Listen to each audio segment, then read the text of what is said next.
നമസ്കാരം. ചൈനയുടെ കളികളൊക്കെ ഇനി പോക്കറ്റിൽ മടക്കി വെച്ചാൽ മതി. കാരണം ഭാരതം ഒരുക്കുന്ന ട്വിസ്റ്റുകൾ ഇനിയും കാണാൻ കിടക്കുന്നതേയുള്ളൂ. ബംഗാൾ ഉൾക്കടലിലെ ചൈനയുടെ തന്ത്രങ്ങൾ പൊളിച്ചടുക്കിക്കൊണ്ടാണ് ആദ്യത്തെ അടി.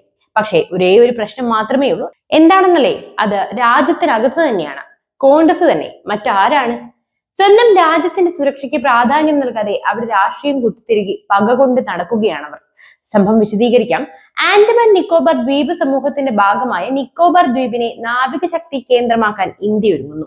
ഇതിനു മുന്നോടിയായി നിക്കോബാർ ദ്വീപിലെ അടിസ്ഥാന സൗകര്യങ്ങൾ വികസിപ്പിക്കാൻ തീരുമാനിച്ചിരിക്കുകയാണ് കേന്ദ്ര സർക്കാർ. ലക്ഷ്യം ബംഗാൾ ഉൾക്കടലിലെ ചൈനയുടെ സാന്നിധ്യത്തെ എതിർക്കുക എന്നത് തന്നെയാണ്. ഈ ലക്ഷ്യം മുൻനിർത്തി എത്രയോ നാളായി മുൻ വിരമിച്ച അഡ്മിറൽ ദേവേന്ദ്രകുമാർ ജോഷിയെ ആൻഡമാൻ നിക്കോബാർ ദ്വീപ് സമൂഹങ്ങളുടെ ലഫ്റ്റനന്റ് ഗവർണറായി നിയമിച്ചിരിക്കുന്നു. എന്നാൽ ലക്ഷദ്വീപിലേതുപോലെ നിക്കോബാർ ദ്വീപിലെ ഈ പദ്ധതിയെയും എതിർക്കാൻ മുന്നോട്ട് വന്നിരിക്കുകയാണ് കോൺഗ്രസ്. പരിസ്ഥിതി പ്രശ്നം ഉന്നയിച്ചാണ് കോൺഗ്രസ് ഈ പദ്ധതിയെ എതിർക്കുന്നത്. ഈ പദ്ധതിക്ക് വേണ്ടി മരങ്ങൾ മുറിക്കുമെന്നതാണ് കോൺഗ്രസിന്റെ പ്രശ്നം. രാജ്യസുരക്ഷയ്ക്കും ആൻഡമാന്റെ വികസനത്തിനും അപ്പുറം മരങ്ങൾ മുറിക്കുമെന്ന അവരുടെ ഈ ന്യായീകരണം അപാരം തന്നെയാണ്. ഏകദേശം 75,206 കോടി രൂപ ചെലവിൽ നിക്കോബാർ ദ്വീപിനെ വികസിപ്പിക്കാൻ ലക്ഷ്യമിടുമ്പോഴാണ് ഇത്തരത്തിലുള്ള വാദങ്ങൾ. ഇതിപ്പോൾ കേരളത്തിലെ കമ്മ്യൂണിസ്റ്റ് സർക്കാരിന്റെ അതേ ഗതിയാണ്. അങ്ങനെയാണല്ലോ ഒടുവിൽ വ്യവസായികളൊക്കെ കേരളം വിട്ടത്. അടിസ്ഥാന സൗകര്യ വികസനം ആദ്യം കൊണ്ടുവരും. ഇതിന്റെ ഭാഗമായി കപ്പലുകൾക്ക് വന്നു പോകാവുന്ന ഒരു ട്രാൻസ്ഷിപ്മെന്റ് ടെർമിനലും ആവശ്യത്തിന് ഊർജം കിട്ടാൻ ഗ്യാസ് സൗരോർജ്ജ പ്ലാന്റ് എന്നിവ പണിയുകയും ചെയ്യും. ഒരു ഗ്രീൻഫീൽഡ് വിമാനത്താവളം എന്നിവയൊക്കെയാണ് ഇവിടെ നിർമ്മിക്കാൻ ഒരുങ്ങുന്നത്. ചൈനയെ വെല്ലുവിളിക്കാൻ കപ്പൽ പാതകൾ സംരക്ഷിക്കുക എന്നത് ഇന്ത്യയെ സംബന്ധിച്ച് നിർണായകമായ ഒരു കാര്യമാണ്. എന്നാൽ ചൈന കപ്പൽ പാതകൾ കടന്നു പോകുന്ന സമുദ്രങ്ങളിൽ അവരുടെ സൈനിക ശക്തി വർദ്ധിപ്പിക്കാനുള്ള ഒറ്റ അവസരവും പാഴാക്കുന്നില്ല. എന്നാൽ ഇന്ത്യയും ചൈനയെ അടിക്കാൻ അതേ മാർഗം തന്നെ ഉപയോഗിക്കുകയാണ്. ഇതിനായി വർഷങ്ങൾക്ക് മുമ്പേ തന്നെ ഇന്ത്യ പണി തുടങ്ങിയിരുന്നു. മോദി സർക്കാരിന് മുമ്പത്തെ 2 ഭരണങ്ങളും അതിനുവേണ്ടി പ്രവർത്തിച്ചിട്ടുമുണ്ട്. 3 ഭാഗവും സമുദ്രത്താൽ ചുറ്റപ്പെട്ട രാജ്യമാണ് നമ്മുടെ ഇന്ത്യ. കിഴക്ക് ബംഗാൾ ഉൾക്കടൽ, പടിഞ്ഞാറ് അറബിക്കടൽ, തെക്ക് ഇന്ത്യൻ മഹാസമുദ്രം എന്നിവയൊക്കെയാണ് ഇന്ത്യയെ ചുറ്റിക്കിടക്കുന്ന സമുദ്രങ്ങൾ.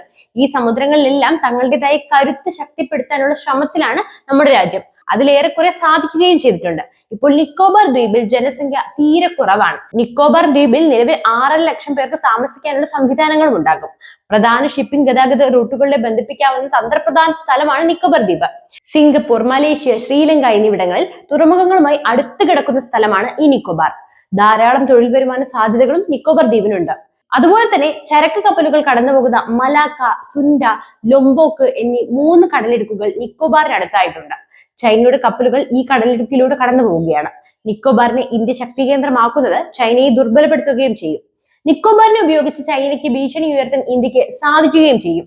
ഇന്ത്യക്ക് ചൈനയുടെ ചരക്ക് കപ്പലുകളുടെ നീക്കം നിരീക്ഷിക്കാൻ നിക്കോബാർ ദ്വീപിൽ നിന്ന് എളുപ്പത്തിൽ തന്നെ സാധിക്കും. ഇത് ചൈനയും നേരത്തെ മനസ്സിലാക്കിയിട്ടുണ്ട്. അതിന്റെ ഭാഗമായിട്ടാണ് ചൈന ശ്രീലങ്കയിലെ ഹമ്പൻടോട്ട തുറമുഖം സ്വന്തമാക്കിയത്.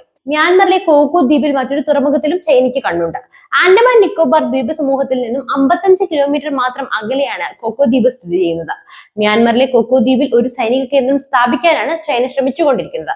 ഇതൊക്കെ മനസ്സിലാക്കിയിട്ടും രാജ്യത്ത് നിലയുറപ്പിച്ചുകൊണ്ട് എന്തുകൊണ്ട് കോൺഗ്രസ് ഇങ്ങനെ ചിന്തിക്കുന്നു എന്നാണ് മനസ്സിലാക്കാത്തത്.